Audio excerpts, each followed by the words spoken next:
Mexico, Paloma's summer plans had fizzled out. The passengers began grabbing their bags and making their way into the aisle to exit the plane. Her mom stood aside to let Paloma slip ahead of her. "Let's go," or as they say here in Mexico, vámonos. Paloma tucked the books and eye mask into her bag and stepped off the plane with her mom into the crowded jetway. She practiced a few Spanish phrases she thought would be useful during the 4-week trip. No gracias, no me gusta, no hablo español. As she and her mom got into a long line behind the other passengers to show their passports, she continued. No quiero, no puedo, no me gusta. Your Spanish sounds good, Paloma. You're a quick learner. But I think it's interesting that you've picked up all the negative expressions. I'm not negative, Paloma scowled. Come on, Paloma.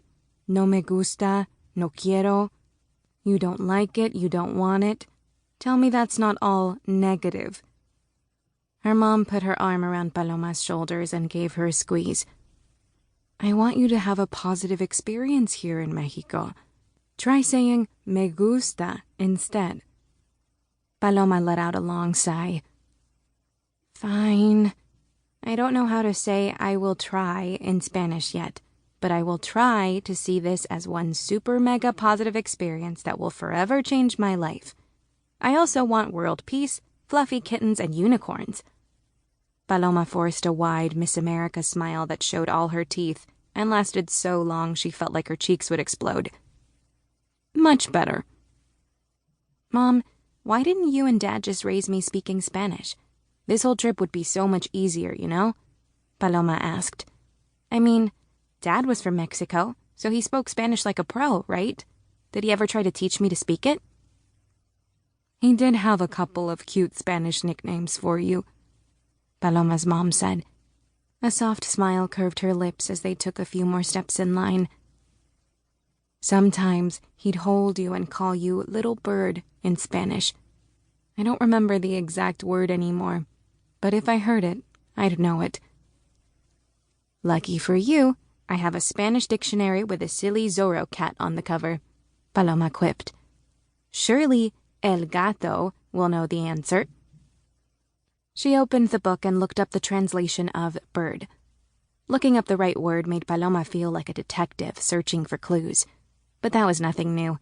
She often hunted clues about her own life. Clues that proved, once upon a time, she had a dad.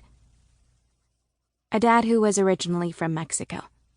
A dad whose name was Juan Carlos. A dad who studied architecture. A dad who her mom fell in love with at first sight when she met him at the university. A dad who stopped to help someone on the highway and never came home again. Those were the cold, hard facts.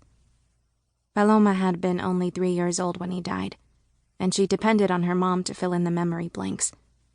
Luckily, her mom had plenty of memories to share. Halloween parties, college days, birthdays, Christmas.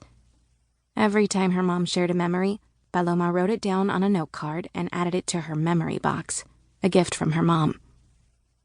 It was just a regular craft box made of thick cardboard, no bigger than a pencil case. Paloma painted it purple and decorated it with butterflies. Along with the note cards, she filled it with photographs of her father and other small, sentimental trinkets. Separately, each item was a clue that told her something about her father. Paloma hoped that if she could gather enough of them, she'd be able to finally understand the man he had been.